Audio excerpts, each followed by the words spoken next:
ಪ್ರಪ್ರಥಮದಲ್ಲಿ ಶ್ರೀಮದ್ವಿಮಲ ವೀರಶೈವ ಮತಸ್ಥಾಪನಾಚಾರ್ಯ ಜಗದಾದಿ ಜಗದ್ಗುರು ರೇಣುಕಾದಿ ಪಂಚಪೀಠಾಧೀಶ್ವರರ ಪವಿತ್ರ ಪಾದಾರವಿಂದಗಳನ್ನು ಎನ್ನ ಮನೋಮಂದಿರದಲ್ಲಿ ಧ್ಯಾನಿಸಿಕೊಂಡು ಅಣ್ಣ ಬಸವಣ್ಣನವರನ್ನು ಅವರ ಸಮಕಾಲೀನ ಎಲ್ಲ ಶಿವಶರಣ ಶರಣೀಯರನ್ನು ಸ್ಮರಣೆ ಮಾಡಿಕೊಳ್ಳುತ್ತಾ ಈ ಕ್ಷೇತ್ರದ ಅಧಿನಾಯಕ, ನಿಮ್ಮೆಲ್ಲರ ಬಾಳಿನ ಬೆಳಕು, ನಿಮ್ಮೆಲ್ಲರ ಆರಾಧ್ಯ ದೇವ ನಂದಿ ಬಸವನ ಪವಿತ್ರವಾಗಿರ್ತಕ್ಕಂಥ ಶಕ್ತಿಗೆ ಅನಂತ ಭಕ್ತಿಯ ಪ್ರಣಾಮಗಳನ್ನು ಸಲ್ಲಿಸಿ, ಈಶ್ವರಲಿಂಗ ಹಾಗೂ ಮಹಂತ ಶಿವಯೋಗಿಗಳ ಚಿಶಕ್ತಿಗೂ ಕೂಡ ಶರಣು ಸಮರ್ಪಣೆಗೈದು, ಪುರಾಣದ ಕಥಾನಾಯಕ, ಕಲಿಯುಗದ ಕಾಮಧೇನು, ಬರಗಾಲದ ಬಂಟನಂದೇ ಖ್ಯಾತರಾಗಿರುವ ಮಹಾದಾಸೋಹಿ ಲೀಲಾಮೂರ್ತಿ ಕಲಬುರಗಿ ಶರಣಬಸವರ ಪುಣ್ಯ ಪುರಾಣಕ್ಕೂ ಕೂಡ ಹಣೆಮಣೆದು ಈ ಕಾರ್ಯಕ್ರಮದಲ್ಲಿ ಸಂಗೀತವನ್ನು ಸಮರ್ಪಣೆ ಮಾಡ್ತಾ ಇರ್ತಕ್ಕಂಥ ಆತ್ಮೀಯ ಸಂಗೀತ ಕಲಾ ಬಳಗವೇ, ಕಾರ್ಯಕ್ರಮ ಸಂಚಾಲಕರೇ, ನಂದಿಯನ್ನು ಒಳಗೊಂಡು ಸಮ್ಮಿಲಿತಗೊಂಡಿರ್ತಕ್ಕಂಥ ಸಕಲ ಶರಣ ಬಂಧುಗಳೇ, ತಾಯಂದಿರರೇ, ಮುದ್ದು ಮಕ್ಕಳೇ, ನಿಮ್ಮೆಲ್ಲರ ಅಂತರಾತ್ಮದಲ್ಲಿ ಪರಿಶೋಭಿಸುವ ಆ ಪರಶಿವನ ಚಿಜ್ಯೋತಿಗೆ ಅನಂತ ಶರಣು ಸಮರ್ಪಣೆ.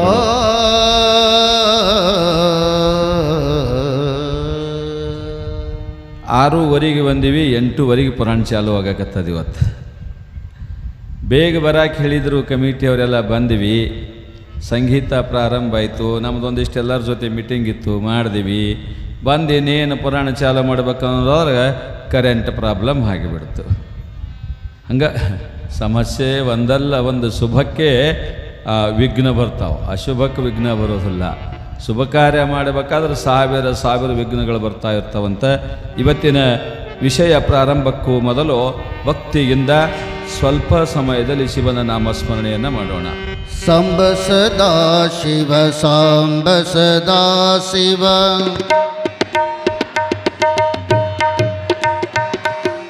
ಸಾಂಬ ಸದಾ ಶಿವ, ಸಾಂಬ ಸದಾ ಶಿವ.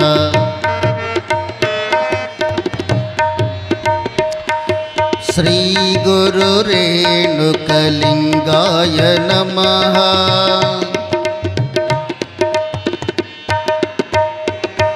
ಶ್ರೀ ಗುರು ದಾರುಕಲಿಂಗಾಯ ನಮಃ.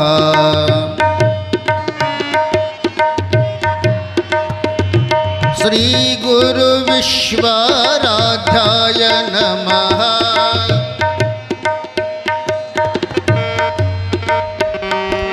ಶ್ರೀ ಗುರು ಪಂಡಿತರಾಧ್ಯಾಯ ನಮಃ.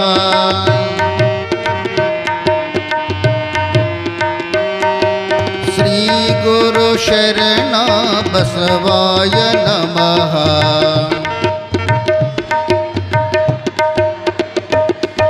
ಸಾಂಬ ಸದಾ ಶಿವ, ಸಾಂಬ ಸದಾ ಶಿವ, ಸಾಂಬ ಸದಾ ಶಿವ, ಸಾಂಬ ಸದಾ ಶಿವ. ಶ್ರೀ ಗುರು ಬಸವ ಲಿಂಗಾಯ ನಮಃ. ಶ್ರೀ ಗುರು ಬಸವ ಲಿಂಗಾಯ ನಮಃ. ಶಿವಾಯ ನಮಃ, ಶಿವಾಯ ನಮಃ. ಸಾಂಬ ಜೈ ನಮಃ, ಪಾರ್ವತಿ ಶಿವ ಹರ ಹರ ಮಹಾದೇವ.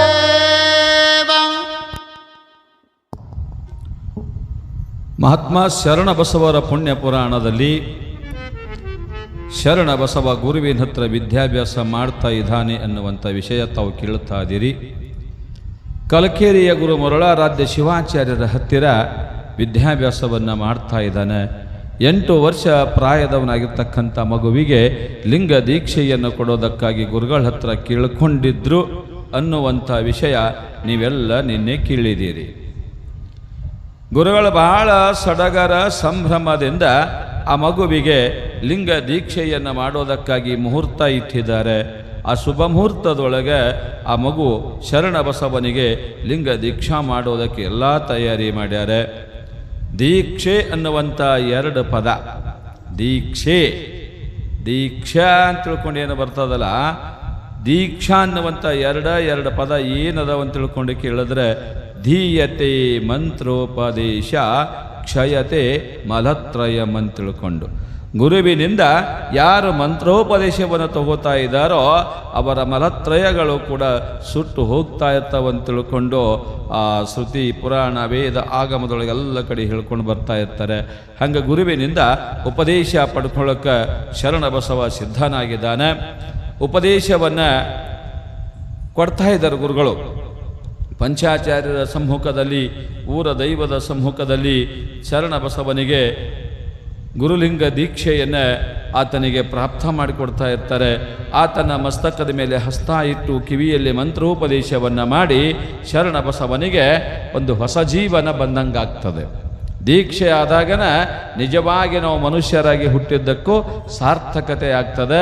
ಆವಾಗ ನಾವು ಪುನರ್ಜನ್ಮ ಪಡ್ಕೊಂಡ ದ್ವಿಜತ್ವ ಅಂತ ಬರ್ತದೆ. ದ್ವಿಜತ್ವ ಅಂದರೆ 2 ಸಲ ಹುಟ್ಟೋದು. ತಾಯಿ ಜನ್ಮದಾಗ ಹುಟ್ಟೋದು ಬೇರೆ, ಗುರುವಿನ ಕರದೊಳಗೆ ಹುಟ್ಟೋದು ಬೇರೆ. ತಾಯಿ ಜನ್ಮದಾಗ ನೈಸರ್ಗಿಕವಾಗಿ 9 ತಿಂಗಳ 9 ದಿನ ಅದು ನಾವು ಭೂಮಿಯನ್ನು ಸ್ಪರ್ಶ ಮಾಡ್ತೀವಿ. ಗುರುವಿನಿಂದ ಹಸ್ತಮಸ್ತಕ ಸಂಯೋಗ ಮಾಡಿಕೊಂಡು ಗುರುಮುಖೇನ ಕರ್ಣದಲ್ಲಿ ಮಂತ್ರೋಪದೇಶವನ್ನು ಪಡ್ಕೊಳ್ಳೋದೇನದಲ್ಲ, ಅದು ನಮ್ಮ ಪುನರ್ಜನ್ಮ, ಇನ್ನೊಂದು ಜನ್ಮ ಆದಂಗಂತ ತಿಳ್ಕೊಂಡು ಹೇಳ್ತಾ ಇರ್ತಾರೆ. ಹಂಗೆ ಶರಣ ಬಸವ ಒಂದು ಹೊಸ ಜನ್ಮವನ್ನು ಪಡೆದುಕೊಂಡ, ಲಿಂಗ ದೀಕ್ಷೆ ಮಾಡಿಕೊಂಡ. ಲಿಂಗ ಪೂಜಾ ಮಹಾತ್ಮೆಯನ್ನು ಗುರುಗಳು ಆತನಿಗೆ ಹೇಳ್ತಾ ಇರ್ತಾರೆ. ಲಿಂಗ ದೀಕ್ಷಾ ಮಾಡಿಕೊಂಡು ಗುರುಗಳು ಕೊಟ್ಟ ಲಿಂಗ ಕೊಳ್ಳ ಕಟ್ಕೊಂಡು ಒಯ್ದು ಮನ್ಯಾಗ ಒಯ್ದು ಮೂಲ್ಯಾಗಿಟ್ರೆ ಮಹಾಪಾಪ ಕಟ್ಕೊಳ್ಳೋದು ಬಿಡು ಚಲೋ. ಇನ್ನ ಪೂಜಾ ಮಾಡಲಿಕ್ಕೂ ಬಿಡ್ರಿ, ಕೊಳ್ಳಾಗರೆ ಇರಬೇಕದು ಲಿಂಗ, ಅದು ಕೊಳ್ಳಾಗರೆ ಇರಬೇಕು ಲಿಂಗ. ಎಷ್ಟೋ ಮಂದಿ ಸ್ವಾಮಿಗಳು ಕೊಳ್ಳಾಗ ಲಿಂಗಿಲ್ಲ, ಎಷ್ಟೋ ಮಂದಿ ಗುರುತಾಯಿಗಳು ಕೊಳ್ಳಾಗ ಲಿಂಗಿಲ್ಲ. ಇನ್ನು ಸಾಮಾನ್ಯ ಭಕ್ತರಿಗೆ ಹೇಳೋದೇನದ, ಸ್ವಾಮಿಗಳು ಕೊಳ್ಳಾಗ ಲಿಂಗ ಕಾಣಲಾಗ್ಯವ್ರೀಗ. ಯಾಕಂದ್ರೆ ಇಲ್ರಿ, ಅದು ನಾವು ಮನ್ಯಾಗ ಪೂಜಾ ಮಾಡಿ ಜಗಲಿ ಮ್ಯಾಗ ಇಟ್ಟಿರ್ತೀವ್ರಿ. ಹಾಂ, ನಮ್ಮ ಸೊಸೆ ಈಗ ಕೊಳ್ಳ ಮುಟ್ಟಿ ನೋಡ್ಕೊಳಕತ್ತಾಳ. ಮಾಮ ಹೆಣ್ಮಕ್ಳಿಗೆ ಲಿಂಗ ಇಲ್ಲ ನನ್ನ ತಿಳ್ಕೊಂಡು. ಇಲ್ಲ, ಅದು ವಾಸ್ತವ ಸಂಗತಿ. ನೀವು ಯಾರು ಹೇಳೋದೇ ಬೇಕಾಗಿಲ್ಲ, ನನಗೆ ಗೊತ್ತಾಗ ಬಿಡ್ತದದು. ಯಾಕಂದ್ರೆ ಧರ್ಮದ ಬಗ್ಗೆ ಅಷ್ಟು ಕಾಳಜಿ ಆದ ನಮಗೆ. ಧರ್ಮದ ಬಗ್ಗೆ ಕಳಕಳಿ ಇಲ್ಲದಕ್ಕೆ ಇವೆಲ್ಲವೂ ಕೂಡ ಆಗ್ತಾ ಇರ್ತವ. ಸಾಧಾರಣವಾಗಿ ಒಂದು ಗುರು ಕೊಟ್ಟ ಲಿಂಗ ನಾವು ಕಾಪಾಡಿಕೊಳ್ಳೋಕೆ ಆಗೋದಿಲ್ಲ ತಂದರೆ ನಾವು ಮನುಷ್ಯರಾಗಿ ಹುಟ್ಟಿದ್ದು ಕೂಡ ವ್ಯರ್ಥನೆ. ಎಷ್ಟು ಕೆಲಸ ಇರ್ತದ್ರಿ. 2 ನಿಮಿಷ ಮುಂಜಾನೆ ಪೂಜಾ ಮಾಡಿಕೊಂಡ್ರೆ ಸಾಕು. ಭಾಳ ಮಂದಿ ಅಂತಾರ ಪೂಜಾ ಮಾಡ್ಕೊಳ್ಳೋದು ಆಗಲ್ರಿ ನಮಗೆ. ಮಾಡ್ಕೋಬೇಡ್ರಪ್ಪ, ಕೊಳ್ಳಾಗರೆ ಕಟ್ಕೋರಿ. ಧರ್ಮದ ಕುರುವದ. ಯಾಕೆ ಕೊಳ್ಳಾಗ ನಮ್ಮ ಧರ್ಮದ ಕುರುಬು ನಮಗೆ ಇರಬೇಕು ಅಂತ ತಿಳ್ಕೊಂಡು ಕೇಳಿದ್ರೆ, ಎಲ್ಲೋ ಹೋಗಿರ್ತೇವೆ ನಾವು, ಬೇರೆ ರಾಜ್ಯಕ್ಕೋ ಬೇರೆ ದೇಶಕ್ಕೋ ಎಲ್ಲರೇ ಹೋಗಿರ್ತೀವಿ. ಈಗಂತೂ ಎಲ್ಲ ಕಡೆ ಜಾತೀಯತೆ ನಡೆದಾವ. ಯಾರೋ ಒಬ್ಬ ಮನುಷ್ಯ ಮನೆಗೆ ಬಂದನಂದ್ರೆ ಯಾವ ಜಾತಿಯವ ಅಂತ ಕೂತಲ್ಲೇ ಸೂಕ್ಷ್ಮವಾಗಿ ವಿಚಾರ ಮಾಡೋ ಪರಿಸ್ಥಿತಿ ಬಂದವ. ಅಚಾನಕ್ ಎಲ್ಲರೇ ಹೋದಲ್ಲಿ ನಮ್ಮದು ಅಲ್ಲೇ ಮುಗಿದು ಬಂತು. ನಾವು ಗೊಟಕ್ಕಂದೇವ ತಿಳ್ಕೊಳ್ಳೋನು, ಸುಮ್ಮನೆ ತಿಳ್ಕೊಳ್ಳೋನು. ಅಲ್ಲಿ ಗೊಟಕ್ಕಂದಾಗ ನಾನಾ ಧರ್ಮದೊಳಗೆ ನಾನಾ ರೀತಿಗಳದಾವು. ಲಿಂಗದ ಕಾಯಿ ನಮಗೆ ಕೊಳ್ಳಾಗಿತ್ತ ತಿಳಿರಿ, ಅದು ನೋಡಿ ಅಯ್ಯಪ್ಪ ಇದು ಲಿಂಗಾಯ್ತದ ಓಮರಾಯ, ಅವ್ರ ಪದ್ಧತಿ ಪ್ರಕಾರ ಮಾಡು ನಡಿ ಅಂತ ತಿಳ್ಕೊಂಡು ಶಾಸ್ತ್ರಬದ್ಧವಾಗಿ ಹೋಗ್ತೇವೆ ನಾವು. ಹೋಗಾಗ ಇಲ್ಲ ಅಂದ್ರೆ ಹಾದೇವೋ ಬೀದೇವೋ ಮುನ್ಸಿಪಾಲ್ಟಿ ಗಾಡಿಯೋ ಗತಿ ಆಗ್ತಾವ. ಧರ್ಮ ರಕ್ಷಣೆ ಮಾಡೋದಂದ್ರೆ ಏನಂತ ತಿಳ್ಕೊಂಡು ಕೇಳಿದ್ರು, ಧರ್ಮದ ವಿಚಾರಗಳನ್ನು ತಿಳ್ಕೊಂಡು ಆಚರಣೆ ಮಾಡ್ಕೋತ ಹೋಗೋದು. ಇಷ್ಟ ಲಿಂಗ ವಜ್ಜಾಗೋದಿಲ್ಲ. ಅದಕ್ಕೆ ಬೆಳ್ಳಿ ಲಿಂಗದ ಕೈನೇ ಬೇಕತ್ತಿಲ್ಲ. ಸಾಧಾರಣ ಅರಿಬಿದೊಂದು ಚೀಲ ಮಾಡಿ ಕಟ್ಟಿಕೊಂಡ್ರೂ ಬರ್ತದೆ, ಇಲ್ಲ ಒಂದು ವಸ್ತ್ರದ ಕೊಳ್ಳ ಕಟ್ಟಿಕೊಂಡ್ರೂ ಬರ್ತದೆ. ಲಿಂಗ ಧಾರಣ ಮಾಡಬೇಕು, ಲಿಂಗ ಪೂಜಾ ಮಾಡ್ಕೋತಿರಬೇಕು. 2 ನಿಮಿಷ ಲಿಂಗ ಪೂಜಾನೂ ಮಾಡ್ಕೊಳ್ಳೋದಾಗಲ್ಲ ಅಂದ್ರೆ ನಾವು ಎಷ್ಟು ಸರಳ ಹೇಳ್ತೀವಿ ಅಂತ ತಿಳ್ಕೊಂಡು ಕೇಳಿದ್ರೆ, ಕೊಳ್ಳಾಗ ಲಿಂಗ ಇದ್ದಾಗ ಸ್ನಾನ ಅಂತೂ ದಿನ ಮಾಡ್ತೀರಲ್ಲ ಎಲ್ಲರೂ. ಸ್ನಾನ ಮೈ ತೊಗೋತಿರಲ್ಲ ದಿನ? ನೀವು ಮೈ ತೊಗೋತೀರ ಸ್ನಾನ ಮಾಡ್ತೀರಿ? ಹಾಂ, ಏನು ಮೈ ತೊಗೋತೀರ ಸ್ನಾನ ಮಾಡ್ತೀರ ಹೊಯ್ಕೊಂತೀರ? ಇದು ಬೀದರ್ ಭಾಷೆ. ಹೊಯ್ಕೊಂತೀರ, ಒಳಗೆ ಹೊಯ್ಕೊಂತೀರ, ಹೊರಗೆ ಹೊಯ್ಕೊಂತೀರಿ ಅಂತಾರೆ ಅವರು. ಮೈ ತೊಗೊಳ್ಳೋಕೆ ಹೊಯ್ಕೊಳ್ಳೋದು ಅಂತಾರೆ ಅವ್ರು. ನೀರು ಹೊಯ್ಕೊಳ್ಳೋದು, ನೀರ ಹಿಂಗೆ ಹೊಯ್ಕೊಳ್ಳೋದು ಅಂತಾರೆ ಅವರು. ಸ್ನಾನ ಜಳಕ ಇವು ನಮ್ಮ ಭಾಷೆ. ಸ್ನಾನ ಜಳಕ ಇನ್ನು ಅತೀ ಹಳ್ಳಿ ಭಾಷೆ ಬಂದ್ರೆ ಮೈ ತೊಳ್ಕೊಳ್ಳೋದು. ಮೈ ತೊಳ್ಕೊತೀರೋ, ಸ್ನಾನ ಮಾಡ್ತಿರೋ, ಜಳಕ ಮಾಡ್ತಿರೋ ನೀವು? ದಿನಾಲೂ ಮಾಡ್ತೀರಿ ಹೌದಿಲ್ಲ? ದಿನ ಮಾಡೋ ಮುಂದೆ ಅದ್ರ ಮ್ಯಾಗ ನೀರು ಬೀಳ್ತಾವೆ, ಸಾಕು ಲಿಂಗಕ್ಕೆ ನೀರು ಹಾಕದಂಗೆ ಆಯಿತು. ಅಷ್ಟು ಸರಳ ಹೇಳಕತ್ತೀವಿ ನಾವು. ಯಾಕಂದ್ರೆ ಕೊಳ್ಳಾಗರೆ ಕಟಗೊಳ್ಳಿ ಇವ್ರು ಅಂತ ತಿಳ್ಕೊಂಡು, ಕೊಳ್ಳ ಕಟಗೊಳ್ಳಿ, ಲಿಂಗ ಕೊಳ್ಳ ಕಟಗೊಳ್ಳಿ, ಧರ್ಮದ ಕುರುವು ಕೊಳ್ಳಾಗಿ ಇರಲಿ ಅಂತ ತಿಳ್ಕೊಂಡು ಶರಣ ಬಸವನಿಗೆ ಮಂತ್ರೋಪದೇಶವನ್ನು ಮಾಡ್ತಾ ಇರ್ತಾರೆ. ಮಂತ್ರೋಪದೇಶದೊಂದಿಗೆ ಅಷ್ಟಾವರಣ ಮಾತ್ಮೆಯನ್ನು ಆತನಿಗೆ ಬೋಧನೆ ಮಾಡೋದಕ್ಕೆ ಪ್ರಾರಂಭ ಮಾಡಿದ್ದಾರೆ. ಅಷ್ಟಾವರಣಗಳಂತ ಬರ್ತಾವೆ. ವೀರಶೈವರಿಗೆ ಅಷ್ಟಾವರಣ, ಪಂಚಾಚಾರ, ಶಟಸ್ಥಲ ಅಂತ ತಿಳ್ಕೊಂಡು ಬರ್ತಾವೆ. ಅಷ್ಟಾವರಣಗಳನ್ನು ಅಂಗ ಮಾಡಿಕೊಂಡು ಪಂಚ ಆಚಾರವನ್ನು ಪ್ರಾಣ ಮಾಡಿಕೊಂಡು ಶಟಸ್ಥಲಗಳನ್ನು ಮೆಟ್ಟಿಲುಗಳನ್ನು ಮಾಡಿಕೊಂಡ ಆತನ ಜೀವನ ಸಾರ್ಥಕ ಅಂತ ತಿಳ್ಕೊಂಡು ಹೇಳ್ತಾರೆ. ಅಷ್ಟಾವರಣ ಎಲ್ಲಿ ಸಿಗ್ತಾವ್ರಿ? ಇವು ಅಷ್ಟಾವರಣ ಎಲ್ಲಿ ಸಿಗ್ತಾವೆ? ಸಂಘಸ್ವಾಮಿಗಳ ಅಂಗಡ್ಯಾಗ. ಇಷ್ಟು ವರ್ಷ ಪುರಾಣ ಕೇಳಿರಿ ನೀವು, ಭಾಳ ವರ್ಷ ಕೇಳಿರಿ. ನಮ್ಮ ಗುಡ್ದ ಏನು ಜೀವನ ಪರ್ಯಂತನೂ ಪುರಾಣ ಹೇಳನೆ ನಿಮ್ಮೆಲ್ಲರಿಗೂ ಕೂಡ. ಆತ ನೆಟ್ಟಿರ್ತಕ್ಕಂಥ ಬೀಜ ಅದು ವೃಕ್ಷವಾಗಿ ಹೆಮ್ಮರವಾಗಿ ಹೆಗಡಾಳದ ಕೀರ್ತಿಯನ್ನು ನಾಡಿನುದ್ದಕ್ಕೂ ತಗೊಂಡು ಹೋಗ್ತದೆ ಈ ವರ್ಷ. ಅದರಾಗೇನು ಅನುಮಾನನೇ ಇಲ್ಲ. ಅಷ್ಟು ವರ್ಷ ಪುರಾಣ ಕೇಳಿರಲ್ಲ. ಅಷ್ಟಾವರಣ ಯಾರಿಗೆ ಗೊತ್ತದ? ಸುಮ್ಮನೆ ಕೇಳ್ತೀನಿ, ಯಾರಿಗೆ ಗೊತ್ತದ ಅಷ್ಟಾವರಣ? ಗೊತ್ತಿಲ್ಲರಿ, ಗೊತ್ತಿಲ್ಲ, ಯಾರಿಗೂ ಗೊತ್ತಿಲ್ಲ. ಇಲ್ಲಿ ಮುಂದೆ ಕೂತವ್ರು ಯಾರೇ? ಅಷ್ಟಾವರಣ ಅಂದ್ರೆ 8 ಆವರಣಗಳಿವು. 8 ಆಭರಣಗಳು. ಯಾವ್ಯಾವ 8 ಆಭರಣ ಅಂತ ತಿಳ್ಕೊಂಡು ಕೇಳಿದ್ರೆ, ಗುರು, ಲಿಂಗ, ಜಂಗಮ, ಪಾದೋದಕ, ಪ್ರಸಾದ, ವಿಭೂತಿ, ರುದ್ರಾಕ್ಷಿ, ಮಂತ್ರ.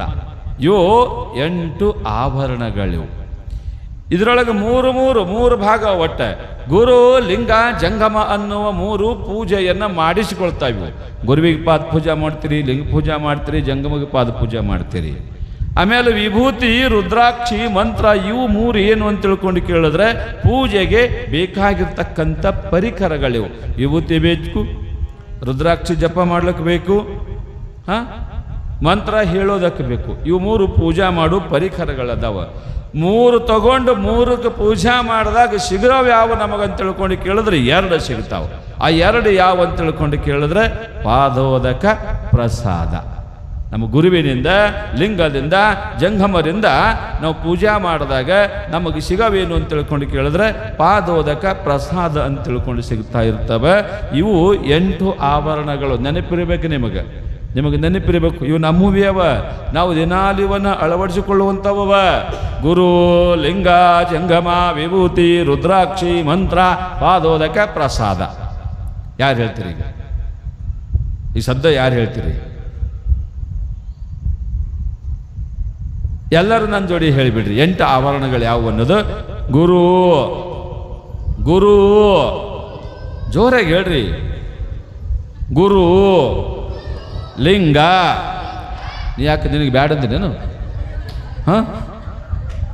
ಗುರು, ಲಿಂಗ, ಜಂಗಮ, ವಿಭೂತಿ, ರುದ್ರಾಕ್ಷಿ, ಮಂತ್ರ, ಪಾದೋದಕ, ಪ್ರಸಾದ. 8 ಏನು? ಅಷ್ಟಾವರಣಗಳು. ಇವು ಅಷ್ಟಾವರಣಗಳದಾವ. ನಾಳೆ ಕೇಳಿದ್ರೆ ಹೇಳ್ತೀರಿ? ಭಾಳ ಸಂತೋಷ, ಕೇಳ್ತೀನಿ. ನಾಳೆಗೆ ಬರ್ನ ಮೊದಲು ಟೆಸ್ಟ್ ತೊಗೊಳ್ಳೋದು. ಒಂದು ಕೂಡಲೇ ಮೊದಲು ಟೆಸ್ಟ್ ಬಸವಣ್ಣಗ ತೊಗೊಳ್ಳೋನು. ಈ 8 ಆಭರಣಗಳ ಬಗ್ಗೆ ಶರಣ ಬಸವನಿಗೆ ಗುರುವಾಗಿರ್ತಕ್ಕಂಥ ಮರುಳಾರಾಧ್ಯ ಶಿವಾಚಾರ್ಯರು ಅಧ್ಯಯನ ಮಾಡಿಸ್ತಾ ಇರ್ತಾರೆ. ಗುರು ಅಂದ್ರೆ ಏನು, ಲಿಂಗ ಅಂದ್ರೆ ಏನು, ಗುರುವಿಗೆ ನಡ್ಕೊಂಡ್ರೆ ಏನು ಸಿಗ್ತದೆ, ಲಿಂಗಕ್ಕೆ ನಡ್ಕೊಂಡ್ರೆ ಏನು ಸಿಗ್ತದೆ, ಜಂಗಮಕ್ಕೆ ನಡ್ಕೊಂಡ್ರೆ ಏನು ಸಿಗ್ತದೆ, ವಿಭೂತಿ ಹಚ್ಕೊಂಡ್ರೆ ಏನು ಸಿಗ್ತದೆ, ರುದ್ರಾಕ್ಷಿ ಹಾಕ್ಕೊಂಡ್ರೆ ಏನು ಸಿಗ್ತದೆ, ಮಂತ್ರ ಹೇಳಿದ್ರೆ ಏನು ಸಿಗ್ತದೆ, ಪ್ರಸಾದದೊಳಗೆ ಎಂಥ ಶಕ್ತಿ ಅದ, ಪಾದೋದದೊಳಗೆ ಎಂಥ ಶಕ್ತಿ ಅದ ಅನ್ನುವಂಥ ಅಭ್ಯಾಸವನ್ನು ಶರಣ ಬಸವನಿಗೆ ಪ್ರಾರಂಭ ಮಾಡ್ತಾರೆ. ಮೊಟ್ಟ ಮೊದಲಿಗೆ ಬರುವುದು ಗುರು. ಅಕ್ಷರ 2 ಅದಾವ. ಗುರು ಅನ್ನುವಂಥ 2 ಅಕ್ಷರವೇ. ಸಿದ್ಧಾಂತ ಶಿಖಾಮಣಿ ಒಳಗೆ ರೇಣುಕ ಭಗವತ್ಪಾದರು ಹೇಳ್ತಾರೆ, ಗುಖಾರೋ ಅಂಧಕಾರಶ ರುಖಾರೋ ನಿರ್ಮೂಲನಾಹ. ಗು ಅಂದರೆ ಕತ್ತಲೆ, ರು ಅಂದರೆ ಕತ್ತಲೆ ಒಳಗಿರ್ತಕ್ಕಂಥ ಭಕ್ತನನ್ನ ಬೆಳಕಿಗೆ ತರ್ತಕ್ಕಂಥ ಒಂದು ಶಕ್ತಿ. ಇದು ಗುರು. ಗುರು ಏನು ಮಾಡ್ತಾನಪ್ಪ ಅಂದ್ರೆ ಕತ್ತಲೆ ಒಳಗಿರ್ತಕ್ಕಂಥ ಕತ್ತಲೆಯ ಬದುಕಿನಲ್ಲಿರ್ತಕ್ಕಂಥ ಭಕ್ತನನ್ನು ಬೆಳಕಿಗೆ ತರ್ತಕ್ಕಂಥವ ಗುರು ಅದನ. ಗುರು ಒಂದು ವ್ಯಕ್ತಿ ಅಲ್ಲ, ಅದು ಒಂದು ಶಕ್ತಿ. ಪ್ರತಿಯೊಬ್ಬರಿಗೂ ಒಬ್ಬೊಬ್ಬ ಗುರುಗಳು ಇರ್ತಾರೆ. ನಿಮ್ಮ ಗುರುಗಳು ಯಾರಿಲ್ರಿ? ಎಲ್ಲರಿಗೆ ಅದರಲ್ಲಿ ಎಲ್ಲರಿಗೆ ನಿಮ್ಮ ಮನೆಯವರು ಅಲ್ಲ, ಮನೆಯವರು ಬಿಟ್ಟು ಒಬ್ಬರು ಗುರುಗಳು ಇರಬೇಕು. ಮನೆಯವರು ಗುರುಗಳು, ಮನೆಯವರು ಗುರುಗಳು, ಮನೆಯವರು ಗುರುಗಳು, ಹಾಂ, ಮನೆಯವರು ಗುರುಗಳು. ಮನೆಯವರಿಗೆ ನಿಮಗ ಕೂಡಿ ಒಬ್ಬ ಗುರು ಇರ್ತಾರೆ. ನಿಮ್ಮ ಊರಾಗಿರ್ತಕ್ಕಂಥ ಹಿರೇಮಠ ಸ್ವಾಮಿಗಳು, ಮಠಪತ್ತೈನವರು, ಇವರು ಬಿಟ್ಟು ಕೂಡ ಪ್ರತಿಯೊಂದು ಮನೆ ತನಕ ಒಬ್ಬೊಬ್ಬ ಗುರುಗಳು ಇರ್ತಾರೆ. ನಿಮಗೆ ಬಗಿ ಅದಾವ, ಸೂತ್ರ ಅದಾವ, ನಿಮಗೆ ಬಗಿ ಅದಾವ, ಸೂತ್ರ ಅದಾವ. ವೀರಶೈವದೊಳಗೆ ಪಂಚಸೂತ್ರಗಳದಾವ, ಪಂಚಗೋತ್ರಗಳದಾವ. ಅವ್ಯಾವು ಗೊತ್ತಿಲ್ಲ ನಿಮಗೆ. ನಾವು ಯಾರು ಪೈಕಿರಿ? ನಾವು ಪಂಚಮ ಸಲರಿ ಯಾರು ಪೈಕಿರಿ? ರೆಡ್ಯಾರು ಪೈಕಿರಿ? ಯಾರು ಪೈಕಿರಿ? ಐಗಳು ಪೈಕಿರಿ? ಹಾಂ, ಯಾರು ಪೈಕಿರಿ? ಗಾಣಿಗರು ಪೈಕಿರಿ? ಇಟ ಮುಂದೆ ಅದಕ್ಕೆ ಬೆಡಗದವ, ಸೂತ್ರ ಅದಾವ, ಗೋತ್ರ ಅದಾವ. ಇವೆಲ್ಲವೂ ಕೂಡ ಗೊತ್ತಿರಬೇಕು. ಹಂಗೆ ಮನೆತನಕ ಒಬ್ಬೊಬ್ಬ ಗುರುಗಳದಾರೆ. ಆ ಗುರುಗಳು ಭಕ್ತರನ್ನು ಉದ್ಧಾರ ಮಾಡೋ ಸಲುವಾಗಿ ನಮ್ಮಿಂದ ಎಷ್ಟೇ ದೂರಿದ್ರೂ ಕೂಡ ವರ್ಷಕ್ಕೆ ಒಂದು ಸಲ ಭಕ್ತನ ಮನೆಗೆ ಬಂದು ಭಕ್ತನ ಮನೆಯೊಳಗೆ ಪಾದ ಹಾಕಿ ಭಕ್ತ ಮಾಡ್ತಕ್ಕಂಥ ಸೇವೆಯನ್ನು ಸ್ವೀಕಾರ ಮಾಡಿ ಮನದುಂಬಿ ಭಕ್ತನಿಗೆ ಆಶೀರ್ವಾದ ಮಾಡಿ ಭಕ್ತ ಕೊಡ್ತಕ್ಕಂಥ ಕಾಣಿಕಾದಿಗಳನ್ನು ತಗೊಂಡು ಅವ್ರು ಹೋಗ್ತಾ ಇರ್ತಾರೆ. ವರ್ಷಕ್ಕೊಮ್ಮರೆ ಬರಬೇಕು ಗುರುವಾಗಿರ್ತಕ್ಕಂಥವ. ಎಷ್ಟೋ ಮಂದಿಗೆ ತಮ್ಮ ಮನೆ ದೇವರ ಗೊತ್ತಿಲ್ಲ, ಎಷ್ಟೋ ಮಂದಿಗೆ ತಮ್ಮ ಮನೆ ದೇವರ ಯಾರು ಅನ್ನೋದು ಗೊತ್ತಿಲ್ಲ. ಇನ್ನು ಗುರುಗಳು ಎಲ್ಲಿ ಗೊತ್ತಿರ್ತಾರೆ? ಗುರುಗಳು ಎಲ್ಲಿ ಗೊತ್ತಿರ್ತಾರೆ? ಎಲ್ಲರ ಮನೆಯೊಳಗೂ ಒಬ್ಬೊಬ್ಬ ಗುರುಗಳದಾರೆ, ಒಬ್ಬೊಬ್ಬರು ಮಠಾಧೀಶರು ಅದಾರ, ಒಬ್ಬೊಬ್ಬ ಗುರುಗಳದಾರೆ. ಆ ಗುರುವಿನಲ್ಲಿ ಎಂಥ ಶಕ್ತಿ ಅದಂತ ತಿಳ್ಕೊಂಡು ಕೇಳಿದ್ರೆ, ಗುರು ಭಕ್ತನನ್ನು ಉದ್ಧಾರ ಮಾಡ್ತಕ್ಕಂಥವ. ಗುರು ಏನು ಮಾಡ್ತಾನೆ? ಭಕ್ತನನ್ನು ಉದ್ಧಾರ ಮಾಡ್ತಾನೆ. ಅಂತಹ ಗುರುವಿಗೆ ನೆನೆದರೆ ಪಾಪ ಎಲ್ಲ ಪರಿಹಾರ ಆಗ್ತದಂತೆ. ಗುರುವಿಗೆ ಮುಂಜಾನೆ ಎದ್ದು ಗುರುವಿನ ಸ್ಮರಣೆ ಮಾಡ್ತಾ ಇದ್ರೆ, ಗುರುಗಳು ಮನೆಯೊಳಗೆ ಪಾದ ಹಾಕಿದ್ರೆ, ನಿಮ್ಮ ಮನ್ಯಾಗ ಕಾಯಕದ ಜಂಗಮರು ಬರ್ತಾರೆ ಇಲ್ಲ? ಊರಾಗ ನಿಮ್ಮಲ್ಲಿ ಬರ್ತಾರೆ? ಇವತ್ತು ಅದ ಏನೋ ಜೀವಂತದ ಪದ್ಧತಿ, ಜೋಳಿಗೆ ತಗೊಂಡು ಬರ್ತಾರೆ. ಹಾಂ, ಭಾಳ ಸಂತೋಷ. ಭಾಳ ಊರಾಗ ಇಲ್ಲ ಪದ್ಧತಿ ಅಂದರೆ ಇಲ್ಲಿ ನಮ್ಮ ಸ್ವಾಮಿಗಳೇನೋ ಕಾಯಕ ನಿಷ್ಠರಾಗಿ ಅದಾರಂದ್ರೆ ಭಾಳ ಖುಷಿ ಪಡ್ತಕ್ಕಂಥ ವಿಷಯ. ಬೆಳಗಾಗಿ ಎದ್ದು ಜಂಗಮರಿ ಯಾಕೆ ಬರ್ತಾರೆ ನಿಮ್ಮ ಮನೆಗೆ ಅಂತ ತಿಳ್ಕೊಂಡು ಜಂಗಮರಿ ವಿಷಯ ಬಂದಾಗ ಹೇಳ್ತೀನಿ. ಈ ಗುರುವಿನ ಬಗ್ಗೆ ನಡೆದದೆ. ಗುರುವಾಗಿರ್ತಕ್ಕಂಥವ ಯಾವಾಗಲೂ ಕೂಡ ಶಿಷ್ಯನ ಏಳ್ಗೆಯನ್ನು ಬಯಸ್ತಾ ಇರ್ತಾನೆ. ಗುರುವಾಗಿರ್ತಕ್ಕಂಥವ ಶಿಷ್ಯನ ಅಭಿವೃದ್ಧಿಯನ್ನು, ಶಿಷ್ಯನ ಏಳ್ಗೆಯನ್ನು ಬಯಸ್ತಾ ಇರ್ತಾನೆ. ಗುರು ರೂಪವೇ ಹರ ರೂಪವಯ್ಯ, ಗುರು ಸೇವೆಯೇ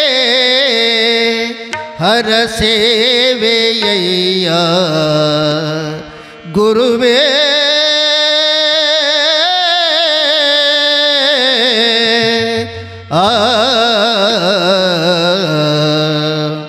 ಗುರು ರೂಪವೇ ಹರ ರೂಪವಯ್ಯ, ಗುರು ಸೇವೆಯೇ ಹರ ಸೇವೆಯಯ್ಯ. ಗುರು ರೂಪವೇ ಹರ ರೂಪವಯ್ಯ, ಗುರು ಸೇವೆಯೇ ಹರ ಸೇವೆಯಯ್ಯ. ಗುರು ರೂಪವೇ ಹರ ರೂಪವಯ್ಯ.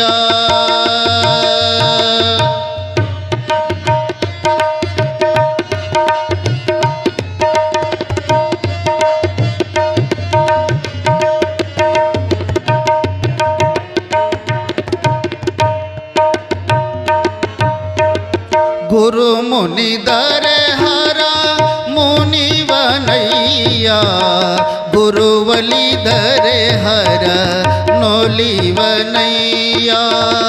ಗುರು ಮುನಿದರೆ ಹರ ಮುನಿವನಯ್ಯ, ಗುರುವಲಿದರೆ ಹರ ನೋಲಿವನಯ್ಯ.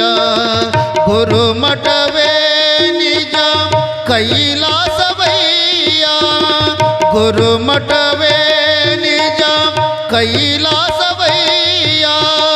ಗುರು ಪ್ರಸಾದವೇ ಹರ ಪ್ರಸಾದವೋ, ಗುರು ಪ್ರಸಾದವೇ ಹರ ಪ್ರಸಾದವೋ ಗುರುವಿನ ಚರಣ ಶಿವ ಸಾನ್ನಿಧ್ಯವೋ ಗುರುವಿನ ಚರಣ ಶಿವ ಸಾನ್ನಿಧ್ಯವೋ ಗುರುವಿನ ಸಂದೇಶ ಹರನುಪದೇಶ ಗುರುವಿನ ಸಂದೇಶ ಹರನುಪದೇಶ ಗುರು ರೂಪವೇ ಹರ ರೂಪವಯ್ಯ ಗುರು ಸೇವೆಯೇ ಹರ ಸೇವೆಯಯ್ಯ ಗುರು ರೂಪವೇ ಹರ ರೂಪವಯ್ಯ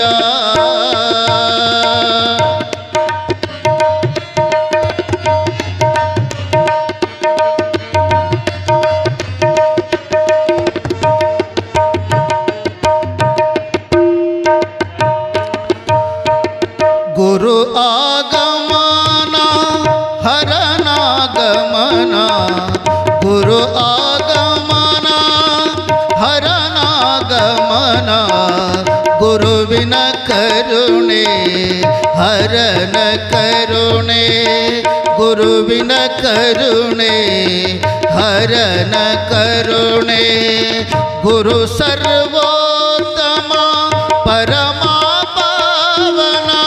ಗುರು ಸರ್ವೋತ್ತಮ ಪರಮ ಪಾವನ ನಿರುತವು ಗುರು ಸೇವೆ ಮಾಡಬೇಕಯ್ಯ ನಿರುತವು ಗುರು ಸೇವೆ ಮಾಡಬೇಕಯ್ಯ ಹರ ರೂಪವೇ ಗುರು ರೂಪವಯ್ಯ ಗುರು ಸೇವೆಯೇ ಹರ ಸೇವೆಯಯ್ಯ ಹರ ರೂಪವೇ ಗುರು ರೂಪವಯ್ಯ ಗುರು ರೂಪವಯ್ಯ ಗುರು ರೂಪವಯ್ಯ.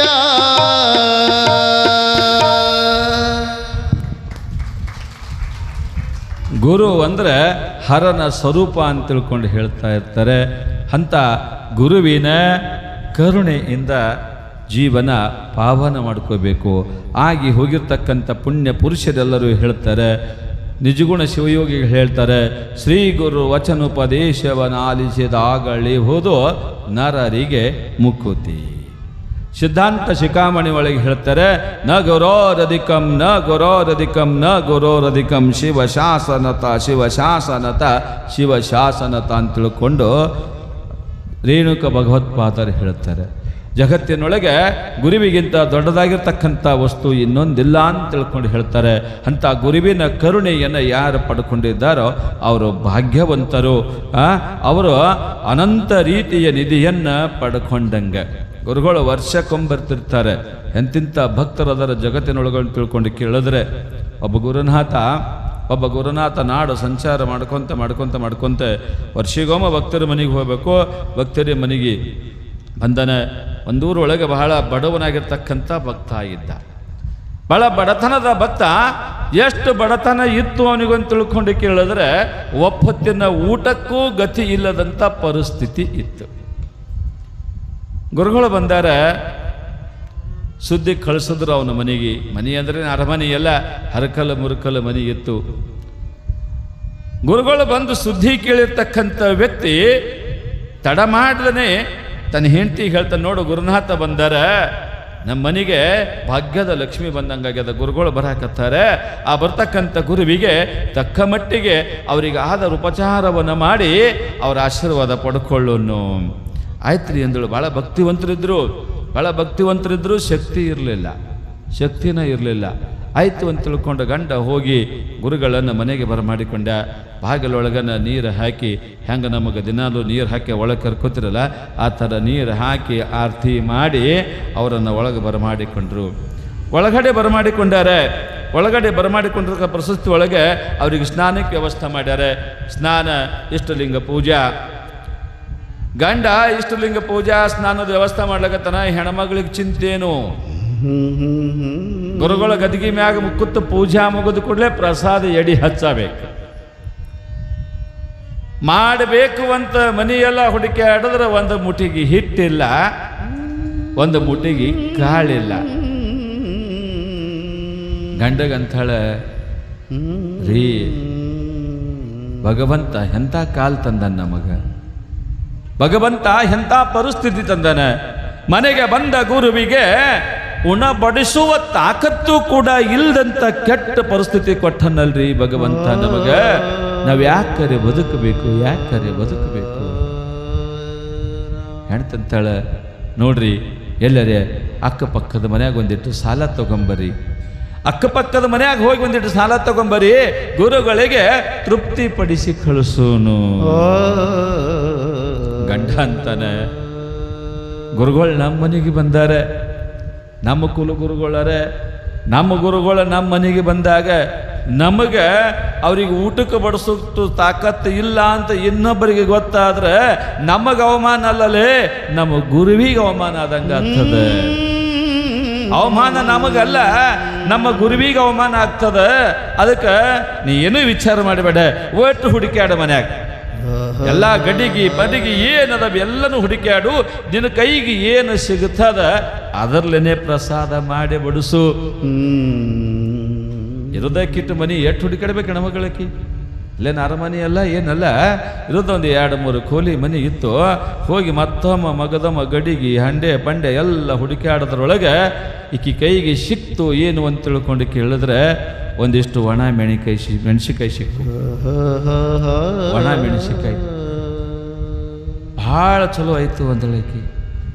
ಏನಾದರೂ ಮನೆಯೊಳಗೆ ಸಿಕ್ಕಿದ್ದಕ್ಕೆ ಪ್ರಸಾದ ಮಾಡಿ ಬಡಿಸುವಂತ ನನ್ನ ಯಜಮಾನ ಹೇಳ್ಯಾನ, ನನ್ನ ಗಂಡ ಹೇಳ್ಯಾನ, ಒಣ ಮೆಣಸಿಕಾಯಿ ಸಿಕ್ಕಾವ, ಇದರಿಂದ ಏನರೆ ಮಾಡಿದ್ರಾಯ್ತು ಅಂತ ತಿಳ್ಕೊಂಡು ಒಂದು ಮನಸ್ಸಂತದೆ, ಇನ್ನೊಂದು ಮನಸ್ಸಂತದೆ.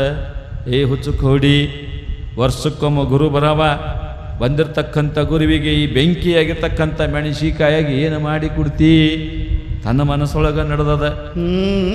ಏನಾದ್ರೂ ಆಗುವಲ್ಯಕ್ಕೆ ಇದೇ ಮೆಣಸಿನ್ಕಾಯಿ ಕುಟ್ಟಿ ಇದರೊಳಗೆ ಏನಾದರೂ ಕಷಾಯ ಮಾಡಿ ಕುಡಿಸಿ ಬಿಟ್ರಾಯ್ತು ಗುರುವಿಗೆ ಅಂತ ತಿಳ್ಕೊಂಡು ವಿಚಾರ ಮಾಡಿಕೊಂಡು ಮೆಣಸಿನ್ಕಾಯಿ ತಗೊಂಡು ಒಳ್ಳಾಗ ಹಾಕಿ ಕುಟ್ಟಾಕತ್ತಾಳೆ.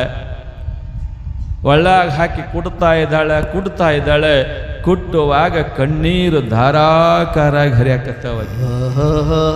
ಮನಸ್ಸಿಗೆ ನೋವಾಗಿ ಗುರುವಿಗೆ ಇಂಥದನ್ನು ಮಾಡಿ ಬಡಿಸುವ ಪರಿಸ್ಥಿತಿ ಬರ್ತಲ್ಲ ಅಂತ ತಿಳ್ಕೊಂಡು ಕಣ್ಣೀರು ಧಾರಾಕಾರವಾಗಿ ಹರಿಯಾಕತ್ತದೆ.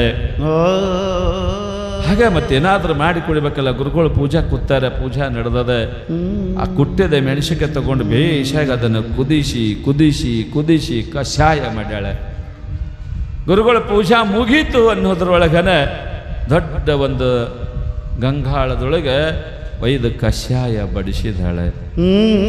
ಕಷಾಯ ಬಡಿಸಿದಾಗ ಗುರುವಿನ ಮುಂದೆ ಈಕೆಯ ಗಂಡ ಸಾಷ್ಟಾಂಗ ಹಾಕ್ಯಾನ. ಗುರುನಾಥ, ಶಿವಯೋಗಿನಿ ಸಂತೃಪ್ತೋ ತೃಪ್ತೋ ಭವತಿ ಶಂಕರ, ತತ್ತೃಪ್ತ್ಯಾಂ ತನ್ಮಯಂ ವಿಸಂತೃಪ್ತಮೇತಿ ಚರಾಚರ ಅಂತ ತಿಳ್ಕೊಂಡು ಆಚಮನಿಯನ್ನು ಸಮರ್ಪಣೆ ಮಾಡಿ ಅದನ್ನು ಎತ್ತಿ ಕುಡಿಯಾಕತ್ತಾರೆ. ಮೆಣಸಿನಕಾಯಿ ಕಷಾಯ, ವಿಚಾರ ಮಾಡ್ರಿ, ಮೆಣಸಿನಕಾಯಿ ಕಷಾಯ ಒಂದು ತುಸು ಪಲ್ಯದಾಗೋ ಚಟ್ನಿಯಾಗೋ ಸಾಂಬಾರ್ದಾಗೋ ಜರ ಖಾರ ಹೆಚ್ಚಾದ್ರೆ ಅಲ್ಲೋ ಯಪ್ಪ ಅಂತ ಎದ್ದು ಬಿಡ್ತೀವಿ. ಇದಿಯಾಗಿ ಮೆಣಸಿನಕಾಯಿ ಕಷಾಯದ ಗುರುಗಳು ಅದನ್ನು ಎತ್ತಿ ಕುಡಿಯಾಕತ್ತಾರೆ. ಗಂಡ ಹೆಂಡತಿ ಕಣ್ಣಾಗ ಧಾರಾಕಾರ ನೀರು ಹರಿಯಾಕತ್ತಾವ. ಹೆಂಗ ನೋಡ್ತಾರ ಗುರುಗಳು? ನೋಡಿದ್ರು. ಯಾಕ್ರೋ? ಏನಿಲ್ರಿ ಅಪ್ಪ, ಏನಿಲ್ರಿ, ತಾವು ಸ್ವೀಕಾರ ಮಾಡ್ರಿ. ಒಣ ಮೆಣಸಿನಕಾಯಿ ಕಷಾಯ ಕುದಿಸಿ ತಂದಿಟ್ಟಾಗ ಗುರುಗಳು ಕುಡಿಯಾಕತ್ತಾರೆ. ಏನಾಗಕತ್ತಿತ್ತು ಗುರುಗಳಿಗೆ ಅಂತ ತಿಳ್ಕೊಂಡು ಕೇಳಿದ್ರೆ ಮೆಣಸಿನಕಾಯಿ ಕಷಾಯ ಖಾರ ಅನಸವಲ್ದವರಿಗೆ ಇವರ ಭಕ್ತಿ ಸಮ್ಮಿಲಿತವಾಗಿ ಸವಿಯಾದ ಪಾಯಸದ ರೀತಿ ಬಾಯಿ ಚಪ್ಪರಿಸಿ ಕುಡಿಯಾಕತ್ತಾರೆ. ಗುರುಗಳು ಬಾಯಿ ಚಪ್ಪರಿಸಿ ಕುಡಿಯಾಕತ್ತಾರೆ. ತಾಯಿ ಇನ್ನಷ್ಟು ಕಷಾಯ ತೊಂಬಾಲಕತ್ತಾರೆ. ತಾಯಿ ಇನ್ನಷ್ಟು ಕಷಾಯ ತೊಂಬಾಲಕತ್ತಾರೆ. ಯಪ್ಪ, ಮೊದಲ ನಮ್ಮ ಪ್ರಾಣ ಭೂಮಿಯಾಗ ಹೋದಂಗಾಗ್ಯದ, ಮತ್ತಿಷ್ಟು ನಮ್ಮ ಪ್ರಾಣ ಕಳಿಬೇಡ ಗುರುನಾಥ್. ಇಲ್ಲವಾ, ಇಲ್ಲ, ಅದ್ಭುತವಾಗಿರ್ತಕ್ಕಂಥ ಪ್ರಸಾದದ ಇದು, ಬಹಳ ಅದ್ಭುತ ಪ್ರಸಾದದ. ತಗೊಂಬರವ, ಇನ್ನಷ್ಟು ತಗೊಂಬ ಅಂದಾಗ ಮತ್ತಿಷ್ಟಿತ್ತು ತಂದು ಹಾಕಿದಳು, ನೀಡಿದಳು. ಅದನ್ನು ಕುಡಿದು ಬಿಟ್ಟರು, ಘಟ ಕುಡಿದು ಆಯ್ತು. ಪ್ರಸಾದ ಆಯ್ತು. ನಾವು 1 ಗಂಟೆ ವಿಶ್ರಾಂತಿ ಮಾಡಿ ಮತ್ತೆ ಮುಂದಿನ ಊರಿಗೆ ಪ್ರಯಾಣ ಮಾಡಬೇಕಂತ ತಿಳ್ಕೊಂಡು ಗುರುಗಳು 1 ಗಂಟೆ ವಿಶ್ರಾಂತಿ ಮಾಡಿ ಹೊರಟು ಹೋಗುವ ಮುಂದೆ ಗಂಡ ಹೆಂಡತಿ ಇಬ್ಬರು ಕೂಡಿ ಹೋಗಿ ನಮಸ್ಕಾರ ಮಾಡ್ತಾರೆ. ಗುರುವಿನ ಪಾದಕ್ಕೆ ಹಣೆ ಹಚ್ಚಿ ನಮಸ್ಕಾರ ಮಾಡಿದಾಗ ಗುರುನಾಥ ಆಶೀರ್ವಾದ ಕೊಡ್ತಾನ. ಏನು ಅಂತ ತಿಳ್ಕೊಂಡು ಕೇಳಿದ್ರೆ ಯಥಾ ಮನಃ ತಥಾ ಧನ. ಆಶೀರ್ವಾದ ಏನು ಕೊಟ್ಟರು? ನಿಮ್ಮ ಮನಸ್ಸು ಎಷ್ಟು ದೊಡ್ಡದೋ ಅಷ್ಟು ದೊಡ್ಡದಾಗಿ ನಿಮಗೆ ಸಂಪತ್ತು ಸಿಗಲಿ ಅಂತ ಆಶೀರ್ವಾದ ಕೊಟ್ಟು ಗುರುನಾಥ ಹೋಗಿಬಿಟ್ಟ. ಗಂಡ ಹೆಂಡತಿ ಇಬ್ಬರು ಕೂತು ವಿಚಾರ ಮಾಡ್ತಾರ, ಏನು ಇಂಥ ವಿಚಿತ್ರ, ಒಣ ಮೆಣಸಿಕಾಯಿ ಕಷಾಯ ಮಾಡಿ ನೀಡಿದ್ರೆ ಗುರುನಾಥ ಬೇಕು ಅಂತ ತಿಳ್ಕೊಂಡು ಇನ್ನಷ್ಟು ತಗೊಂಡು ಉಂಡು ಹೋದ್ರು, ಅದನ್ನು ಸ್ವೀಕಾರ ಮಾಡ್ಕೊಂಡು ಹೋದರು. ಏನು ನಮ್ಮ ಪುಣ್ಯ ಅನ್ನೋನೋ ಏನು ನಮ್ಮ ಪಾಪ ಅನ್ನೋನೋ ಏನಕ್ಕಾದದೋ ಗೊತ್ತಿಲ್ಲ, ಗುರುನಾಥಂತ ಆಶೀರ್ವಾದ ಕೊಟ್ಟು ಹೋಗ್ಯಾನ ಅಂತ ತಿಳ್ಕೊಂಡು ಇವರು ಕೆಲವಷ್ಟು ದಿನ ಕಳೆಯೋದ್ರೊಳಗೆ ಏನಾಯಿತು ಅಂದರೆ ಗುರು ಕೊಟ್ಟ ಆಶೀರ್ವಾದ ಫಲಸಾಕತ್ತದೆ. ಏನು ಕೊಟ್ಟಿದ್ರು ಅವರು? ಯಥಾ ಮನ ತಥಾ ಧನ. ನಿಮ್ಮ ಮನಸ್ಸು ಎಷ್ಟು ದೊಡ್ಡದ ಅಷ್ಟು ದೊಡ್ಡದಾಗಿ ನಿಮಗೆ ಸಂಪತ್ತು ಸಿಗಲಿ ಅಂತ ತಿಳ್ಕೊಂಡು ಆಶೀರ್ವಾದ ಮಾಡಿ ಹೋಗಿದ್ರಲ್ಲ. ದಿನೇ ದಿನೇ ಏನಾಗಿ ಬಿಡ್ತು ಅಂತ ತಿಳ್ಕೊಂಡು ಕೇಳಿದ್ರೆ ಇಡೀ ಊರೊಳಗೆ ಅರಮನೆಯಂತ ಬಂಗಲೆ ಕಟ್ಟಿದ ಸಾವುಕಾರಾಗಿ ಬಿಟ್ಟಿವ ಗುರುವಿನ ಆಶೀರ್ವಾದದ ಪ್ರಭಾವದಿಂದ. ಬೇಕಾದವ್ರಿಗೆ ಸಾಲ ಕೊಡಕತ್ತ, ಊರು ತುಂಬ ಹೊಲ ಇವನಿವೆ, ದನ ಕರು ಸಿಕ್ಕಾಪಟ್ಟಿ, ಏನು ದೊಡ್ಡ ಆಡಂಬರ ಇದು. ಬಹಳ ದಿವಸ ಇಲ್ಲ, 1-2 ವರ್ಷದಾಗ ಇಟ್ಟಾಗಿ ಬಿಟ್ಟಿತ್ತು. 2-3 ವರ್ಷ ಕಳೆದ ನಂತರ ಗುರುಗಳಿಗೆ ಮತ್ತಿವ ನೆನಪಾದ. ಬಹಳ ಬಡತನದಾಗ ಒದ್ದಾಡ್ತಿತ್ತು ಪಾಪ ಪ್ರಾಣಿ. ಊಟ ಮಾಡಿಸೋಕ್ಕೇನೂ ಇಲ್ಲ, ಅದಕ್ಕೆ ಮೆಣಸಿನ್ಕಾಯಿ ಕಷಾಯ ಕುಡಿಸಿ ಆಶೀರ್ವಾದ ತಗೊಂಡಿದ್ರು. ಆಶೀರ್ವಾದ ಅವರಿಗೆ ಎಷ್ಟರ ಮಟ್ಟಿಗೆ ಕೆಲಸ ಕೊಟ್ಟದು ನೋಡಿ ಬರಬೇಕಂತ ತಿಳ್ಕೊಂಡು ಮತ್ತೆ 2-3 ವರ್ಷದ ಮೇಲೆ ಗುರುಗಳು ಆ ಊರಿಗೆ ಬಂದರು. ಆ ಊರಿಗೆ ಬಂದು ಮತ್ತೆ ಅವ್ರ ಮನೆಗೆ ಮನುಷ್ಯನ ಕಳಿಸ್ತಾರೆ. ನಮ್ಮ ಸಿದ್ಧಗೆ ಗುರುಗಳು ಬಂದಾರತ್ ಹೇಳ್ರಿಪ್ಪ, ಹೋಗಿ ಸಿದ್ಧ ಅಂದ್ರೆ ಯಾರು ಸಿದ್ಧ ಗುರುಗಳನ್ನ ಮೂರಾಗ ಸಿದ್ಧನವ್ರು ಯಾರು? ಆದ್ರೆ ಒಬ್ಬರಾರು ನೋಡ್ರಿ, ಯಾರು? ಸಿದ್ದಪ್ಪ ಸಾವ್ಕಾರು. ಯಾರು? ಸಿದ್ದಪ್ಪ ಸಾವ್ಕಾರು. ಇಲ್ರಿ ಸಿದ್ದಪ್ಪ ಸಾವ್ಕಾರು ಅದರಿ. ಇವರೆಲ್ಲ ಜಾಗ ಹೇಳಿದ್ರು, ಇಂಥ ಜಾಗದಾಗ ಮನಿ ಇತ್ತು ನೋಡೋ, ಸಣ್ಣ ಮನಿ, ಆ ಜಾಗದ ಮಗ ಇವ್ರು ಗೊತ್ತಿಡ್ಕೊಂಡ್ರ ನೀವು ಹೇಳುವ ಬರೀ ಸಿದ್ಧ ಅಲ್ರಿ, ಈಗ ಸಿದ್ದಪ್ಪ ಸಾವ್ಕಾರ ಆಗ್ಯಾರಿ ಅವರು. ಆಯ್ತಪ್ಪ ಹೋಗಿ ಹೇಳು, ಅವನಿಗೆ ಗುರುಗಳು ಬಂದಾರತ್ ಹೇಳು. ಆಯ್ತು ಅಂತ ತಿಳ್ಕೊಂಡು ಅವ ಬಂದು ಹೋದ. ಅಪ್ಪ ನಿಮ್ಮ ಗುರುಗಳು ಬಂದಾರತ್ತ, ಊರಾಗ ಬಂದಾರೆ. ಅಲ್ಲಿ ಊರ ಹೊರಗೆ ಒಂದು ಗಿಡ ತೆಳಕ್ಕೆ ಕೂತಾರೆ. ಅಂತ ಶ್ರೀಮಂತಿಕೆ ಇದ್ರು ಇವನು ಭಕ್ತಿ ಕಡಿಮೆ ಆಗಿದ್ದಿಲ್ಲ. ಗುರುಗಳು ಬಂದಾರ ಅನ್ನೋದು ಕೇಳಿದ್ದೆ ತಡ ತನ್ನ ಹೆಂಡತಿಗಂತನ, ನೋಡೇ ಗುರುಗಳು ಬಂದಾರೆ, ಕಷ್ಟ ಕಾಲದಾಗ ಬಂದು ಆಶೀರ್ವಾದ ಮಾಡಿ ಹೋಗ್ಯಾರ. ಅವರ ಆಶೀರ್ವಾದ ಪ್ರಭಾವದಿಂದ ಇವತ್ತಿಷ್ಟೆಲ್ಲ ವೈಭವ ದೊರಕ್ಯದ, ನಮಗೆ ಆನಂದದಿಂದ ಇದೀವಿ ನಾವೀಗ. ಗುರುಗಳಿಗೆ ಏನಕ್ಕೂ ಕೊರತೆಯಾಗಬಾರ್ದು, ಅಷ್ಟು ರೀತಿ ಅವ್ರಿಗೆ ವ್ಯವಸ್ಥೆ ಮಾಡುವಂತ ತಿಳ್ಕೊಂಡು ಹೆಂಡತಿಗೆ ಹೇಳಿ ಇವರು ಗುರುಗಳಿಗೆ ಕರ್ಲಿಕ್ಕೆ ಹೋದರು. ಗುರುಗಳಿಗೆ ಕರ್ಕೊಂಡು ಮನೆಗೆ ಬಂದ. ಮತ್ತು ಅದೇ ವೈಭವದ ಆರತಿ ಮಾಡಿದ್ರು, ನೀರು ಹಾಕಿದ್ರು, ಸಿಡಗಾಯಿ ಹೊಡೆದ್ರು, ಎಲ್ಲ ಮಾಡಿ ಒಳಗಡೆ ತಂದು ಇಷ್ಟ ಜಾಗದಾಗ ಜಳಕ ಮಾಡಿದ ಗುರುಗಳು ಈಗ ದೊಡ್ಡದಾಗಿರ್ತಕ್ಕಂಥ ಬಾತ್ರೂಮ್ ಇತ್ತು, ಎಲ್ಲ ವ್ಯವಸ್ಥಿತ ಆಗಿತ್ತು, ನೀರು ಕಾಸಿದಳು, ಎಲ್ಲ ಮಾಡಿ ಸ್ನಾನಕ್ಕೆ ಹೋದ್ರು ಗುರುಗಳು. ಗಂಡಂತನ ಅಡಿಗೆ ಏನು ಮಾಡಬೇಕಂತಿ? ಏನು ಮಾಡಂದ್ರಿ? ಏನು ಬೆಕ್ಕದ್ದು ಮಾಡು, ಕೈಯಾಗ ಆಳುಗಳವ, ರುಚಿಯಾಗಿ ಅಡಿಗೆ ಮಾಡು, ಬಗೆ ಬಗೆಯ ತಿಂಡಿ ತಿನಿಸು ಪಂಚ ಪಕ್ವಾನದ ಅಡಿಗೆ ಸಿದ್ಧ ಮಾಡಿ ಗುರುವಿಗೆ ಉಣಬಡಿಸೋನು ಅಂತ ಗಂಡ ಹೇಳ್ತೇನೆ. ಹೆಣ್ಮಗಳಂತ ಹೇಳ ತಲೆ ನೆಟಗದೆ ನಿನಗಂತಾಳೆ ಆಕಿ. ನಿನ್ನ ತಲೆ ನೆಟಗದೇನು? ಹಿಂದೆ ಬಂದಾಗ ಗುರುವಿಗೆ ಮೆಣಸಿಕಾಯಿ ಕಷಾಯ ಮಾಡಿಸಿ ಕುಡಿಸಿದ್ದೀವಿ, ಇಷ್ಟೆಲ್ಲ ಸಂಪತ್ತು ಕೊಟ್ಟನ, ಈಗ ಮಾತ್ರ ಅದ ಕೊಡಿಸಿಬಿಟ್ಟು ಇದ್ರ 10 ರಟ್ಟು ಕೊಡ್ತಾನ ಅಂದಳಿಕಿ. ನೋಡ್ರಿ ಹೆಣ್ಮಗಳು. ಗಂಡಂತನಲ್ಲಿ ಅವಾಗ ನಮ್ಮ ಬಲಿ ಅನುಕೂಲ ಇದ್ದಿದ್ದಿಲ್ಲ. ಗುರುವಿಗೆ ಮಾಡಿ ಉಣಿಸುವತ್ತು ಶಕ್ತಿ ಇರಲಿಲ್ಲ, ದವಸ ಇಲ್ಲ, ಧಾನ್ಯ ಇರಲಿಲ್ಲ. ಮಾಡಿದ್ದನ್ನು ನೀಡಿವಿ, ಅದನ್ನು ಉಂಡು ಅದನ್ನು ಸ್ವೀಕಾರ ಮಾಡಿ ನಮಗೆ ಆಶೀರ್ವಾದ ಮಾಡಿದ ಗುರುನಾಥ. ಈಗ ಅವರ ಕೃಪೆಯಿಂದ ಏನು ಬೇಕಾದದ ಮನ್ಯಾಗ ಬೇಕಾದ ಮಾಡಿ ಉಣಿಸ್ಬೋದು, ಬೇರೆ ಮಾಡೋದ್ರೆ ನೀ ಸಮ್ಮಕ್ಕೊಂದ್ರು ಅಂದಳಕಿ. ಗಂಡಿಗೆ ಹೇಳ್ತಿರ್ತಾರೆ ಹೆಣ್ತಾರೆ, ಅವ್ರ ಮನೆಗೆ ಹೆಣ್ತಾರೆ ಹೇಳ್ತಿರ್ತಾರೆ, ಸಮ್ಮಕ್ಕೊಂದ್ರೆ ನಿನಗೇನು ಗೊತ್ತದ, ಕಣ್ಣ ಕಡೆಗೆ ಸಮ್ಮಕ್ಕೊಂದ್ರು. ನೀವಲ್ಲ, ಮತ್ತು ನಾನು ನಿಮ್ಮ ಸುದ್ದಿ ಹೇಳಕತ್ತಿಲ್ಲ, ಆ ಕಡೆ ಬೇರೆ ಕಡೆ ಸುದ್ದಿ ಹೇಳ್ತೀನಿ. ಸಂಸಾರ ಅಂದ್ರೆ ಹಂಗೆ ರೀ, ಒಮ್ಮೆ ಗಾಡ ಸುಮ್ಮ ಕುಂದಿರ್ಬೇಕು, ಒಮ್ಮೆ ಹೆಂಡತಿ ಸುಮ್ಮ ಕುಂದಿರ್ಬೇಕಾಗ್ತದ, ಅದಕ್ಕೆ ಸಂಸಾರ ಅಂದಾರೆ. ಸುಮ್ಮ ಕುಂದ್ರು ಅಂದಳು. ಮತ್ತು ಇವದೇನು ನಡಿಲಾರ್ದಂಗಾಯ್ತು, ಸುಮ್ಮನೆ ಕೊತ್ತ ಆಕೆ ಎಂತಾಳ. ಅವಾಗ ಮೆಣಸಿಕಾಯಿನೂ ಕಿಟ ಸಿಕ್ಕಿದ್ದು. ಈಗೇನ್ರಿ ಮೆಣಸಿಕಾಯಿ ಒಟ್ಟಿನ ಚೀಲಗಳು, 1 ಕಿಲೋ 2 ಕಿಲೋ ಮೆಣಸಿಕಾಯಿ ಕುದಿಸಿ ಕಷಾಯ ಮಾಡ್ತೀನಿ ಅಂದಳು. ಅವ ಅಂದ, ಮಾಡು ಯಾವ್ಯಾವ ಕಾಲಕ್ಕೆ ಏನೇನು ಆಗಬೇಕು ಆಗೋದದ ಏನು ಮಾಡ್ತೀವಿ ಮಾಡಂದ ಹೆಣ್ಮಗಳು ಅವಾಗ ಒಳ್ಳಾಕ್ ಕೊಟ್ಟಿಳು, ಅವಾಗ ಒಳ್ಳಾಕ್ ಹಾರಕ್ಕೆ ಕೊಟ್ಟಿಳು, ಈಗ ಗ್ರೈಂಡರ್ಗೆ ಹಾಕಿಬಿಟ್ಳು.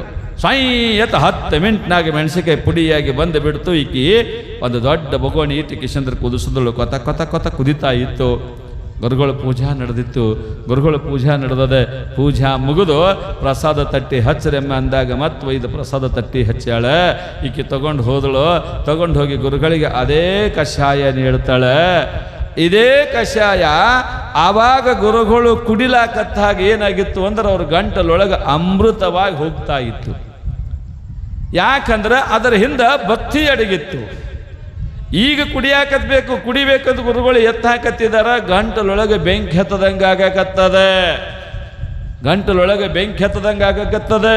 ಆದ್ರೆ ಪ್ರಸಾದಿಕ ಗುರುನಾಥ ಇದ್ರು. ಎಡೆ ಒಳಗನ್ನು ಹಿಡಿದು ತೆಗೆಯುವಂಗಿಲ್ಲ. ಎಡಿ ಒಳಗನ್ನು ಹಿಡಿದು ತೆಗೆಯುವಂಗಿಲ್ಲ. ಪ್ರಸಾದಿಕ ಗುರುಗಳಿದ್ರು. ಆಯ್ತು ಅಂತ ತಿಳ್ಕೊಂಡು ಮನುಷ್ಯಗೆ ನೋವಾಯ್ತು, ಕಣ್ಣೀರು ಹರಿದು ಏನೆಲ್ಲ ಆದರೂ ಕೂಡ ಕುಡಿಯೋದು ನಿಲ್ಲಿಸಲ್ಲ. ಘಟ ಘಟ ಘಟ ಅಂತ ಕುಡಿದು ಬಿಟ್ರು. ಘಟ ಘಟ ಘಟ ಅಂತ ತಿಳ್ಕೊಂಡು ಕುಡಿದು ಬಿಟ್ರು. ಕುಡಿದು ಮತ್ತೆ ಯಥಾಸ್ಥಿತಿ ರೆಸ್ಟ್ ಮಾಡಿ ಇನ್ನೇನು ಅವರು ಹೊರಡಬೇಕು ಅನ್ನೋ ಒಂದು ಗಂಡ ಹೆಂಡತಿ ಮತ್ತೆ ಹೋಗಿ ಗುರುಗಳ ಪಾದಕ್ಕೆ ನಮಸ್ಕಾರ ಮಾಡ್ತಾರೆ. ಮಾಡಿದಾಗ ಮತ್ತೆ ಗುರುಗಳ ಆಶೀರ್ವಾದ ಏನು ಕೊಡ್ತಾರೆ ಅಂತ ತಿಳ್ಕೊಂಡು ಕೇಳಿದ್ರೆ ಯಥಾ ಮನಃ ತಥಾ ಧನ ಅಂತ ಆಶೀರ್ವಾದ ಮಾಡಿದ್ರು. ಈಕಿ ಅಂದಳು, ನೋಡು ಅವಾಗೂ ಇದ ಆಶೀರ್ವಾದ ಮಾಡಿದ್ರು, ಇಟ್ಟು ಸಂಪತ್ತಾಗ್ಯದ. ಈಗನು ಇದ ಆಶೀರ್ವಾದ ಮಾಡ್ಯಾರ, ಮುಂದಿನ ಸನದ್ರಾಗ ಇದ್ರ ಹೊತ್ತರಾಟ ಆಗ್ತದಂತ ಈಕಿ ಅಂದಳು. ಅವಾಗ ಗುರುನಾಥ ಖುಷಿಯಿಂದ ಕೊಟ್ಟಿದ್ದ ಆಶೀರ್ವಾದ ಈಗ ಮನನೊಂದು ಕೊಟ್ಟಿದ್ದ ಗುರು ಆಶೀರ್ವಾದ. ಈಗ ಗುರು ಮನನೊಂದು ಆಶೀರ್ವಾದ ಕೊಟ್ಟಿದ್ದ. ಗುರುನಾಥ ಹೋಗಿ ಒಂದು 5-6 ತಿಂಗಳು ಅನ್ನೋದರೊಳಗೆ ಎಲ್ಲಿಗೆ ಬತ್ತು ಇವರ ಪರಿಸ್ಥಿತಿ ಅಂತ ತಿಳ್ಕೊಂಡು ಕೇಳಿದ್ರೆ ಮೊದಲು ಏನು ಮುರುಕಲ್ಲು ಮನಿ ಇತ್ತೋ ಆ ಮನಿನೂ ಇಲ್ಲದ ಪರಿಸ್ಥಿತಿ. ಬೀದಿ ಪಾಲಾಗಿಬಿಟ್ರ ಗಂಡ ಹೆಂಡತಿ ಇಬ್ರು ಕೂಡ. ಅಂಥ ಅದ್ಭುತವಾದ ಶಕ್ತಿ ಗುರುವಿನಲ್ಲಿ ಇರ್ತದೆ. ಗುರು ನಮಗೆ ಕೊಟ್ಟಾನ ತಂದಾಗ ಕೊಟ್ಟಿದ್ದನ್ನು ಸದ್ವಿನಿಯೋಗ ಮಾಡಿಕೊಂಡು ಸಮಾಜಕ್ಕೆ, ಧರ್ಮಕ್ಕೆ, ದೇವರಿಗೆ, ಪುಣ್ಯ ಕಾರ್ಯಕ್ಕೆ ಅದನ್ನು ಸಮರ್ಪಣೆ ಮಾಡ್ಕೋತ ಹೋದ್ವಿ ತಂದಾಗ ನಮ್ಮ ಸಂಪತ್ತು ಇನ್ನಷ್ಟು ವೃದ್ಧಿ ಆಗ್ತಾ ಇರ್ತದೆ. ಗುರುವನ್ನ ಹರನ ಸ್ವರೂಪದೊಳಗೆ ನೋಡಿ ಗುರುಗಳು ತಂದಾಗ ಏನು ಬಿಡ್ರಿ, ಅವರು ನಮ್ಮಂಗ ಮನುಷ್ಯರ ಅನ್ನೋರು ಬಹಳ ಮಂದಿ ಅದಾರ ಜಗತ್ತಿನೊಳಗೆ. ಗುರುಗಳು ಏನು ಬಿಡ್ರಿ, ಅವರು ನಮ್ಮಂಗೆ ಅಲ್ಲ, ಮನುಷ್ಯರು ಅದಾರ. 2 ಕಾಲ, 2 ಕೈ, 2 ಕಣ್ಣ, 2 ಮೂಗ 2 ಏನ್ರಿ ಒಂದು ಸಾಮಾನ್ಯವಾಗಿ ಅಂತಾರೆ. ಗುರುವನ್ನ ಹರನ ಸ್ವರೂಪದಾಗ ನೋಡಬೇಕು, ನರ ಸ್ವರೂಪದಾಗ ನೋಡಬಾರ್ದು ಅಂತ ತಿಳ್ಕೊಂಡು ಹೇಳ್ತಾರೆ. ಗುರುವಿನಲ್ಲಿ ಅದ್ಭುತವಾದ ಶಕ್ತಿ ಇದೆ.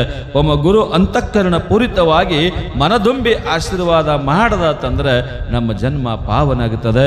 ಮರುಳಾರಾಧ್ಯ ಶಿವಾಚಾರ್ಯರು ಶರಣ ಬಸವನಿಗೆ ಮನದುಂಬಿ ಆಶೀರ್ವಾದ ಮಾಡುತ್ತಾ ಗುರುಮಹಾತ್ಮೆಯನ್ನು ಹೇಳ್ತಾ ಇದ್ದಾರೆ. ಗುರುಮಹಾತ್ಮೆಯ ನಂತರ ಬರುವುದೇ ಲಿಂಗ ಮಹಾತ್ಮೆ. ಗುರುಮಹಾತ್ಮೆಯ ನಂತರ ಬರೋದೇನು ಅಂತ ತಿಳ್ಕೊಂಡು ಕೇಳಿದ್ರೆ ಲಿಂಗ ಮಹಾತ್ಮೆ ಬರ್ತದೆ. ಅದರ ಬಗ್ಗೆ ಸ್ವಲ್ಪ ಹೇಳ್ತೀನಿ ಇವತ್ತು. ಒಂದು ಜಾನಪದ ತ್ರಿಪದಿ ಹೇಳಿ ಆಮೇಲೆ ನಾಳೆ ದಿನ ಅದ್ರ ಬಗ್ಗೆ ವಿಸ್ತಾರ ಮಾಡೋಣ. ಯಾಕಂದ್ರೆ ಇನ್ನು ಭಾಳಷ್ಟು ಕಾರ್ಯಕ್ರಮದ ಇವತ್ತೆಲ್ಲ ಪಾವತಿ ಬುಕ್ಕ ಕೊಡಬೇಕಾಗ್ಯದ. ಹೆಣ್ಮಕ್ಳು ಗಂಡ್ಮಕ್ಳು ಎಲ್ಲರಿಗೂ ಕೂಡ ದೀಪೋತ್ಸವದ ಪಾವತಿ ಬುಕ್ಕ ಕೊಡಬೇಕಾಗ್ಯದ. ನಾ ಹೇಳಿದಂಗೆ ನ ಭೂತೋ ನ ಭವಿಷ್ಯತಿ ಅನ್ನುವಂಥ ಕಾರ್ಯಕ್ರಮ ಹೆಗಡೆಹಾಳ ಗ್ರಾಮದೊಳಗೆ ಆಗ್ತಕ್ಕಂಥದ್ದು. ಬರೇ ಹೇಳ್ತಾರೆ ಸ್ವಾಮಿಗಳು ಆಗ್ತದ ಅನ್ಕೋದು ಕೂತರೆ ಆಗೋದಿಲ್ಲ. ನೀವು ಎಲ್ಲರೂ ಪ್ರಯತ್ನ ಮಾಡಬೇಕು. ನಿಮ್ಮೆಲ್ಲರ ಪ್ರಯತ್ನ ಅಲ್ಲಿ ಒಟ್ಟುಗೂಡಿ ಅದ್ಭುತವಾಗಿರ್ತಕ್ಕಂಥ ಕಾರ್ಯಕ್ರಮ ಆಗುವುದದೆ. ತಾವೆಲ್ಲರೂ ಕೂಡ ಅದಕ್ಕೆ ಸಹಕಾರ ಕೊಡಬೇಕು ಅನ್ನುವಂಥ ಮಾತನ್ನು ಈ ಪ್ರಸಂಗದಲ್ಲಿ ಹೇಳುತ್ತಾ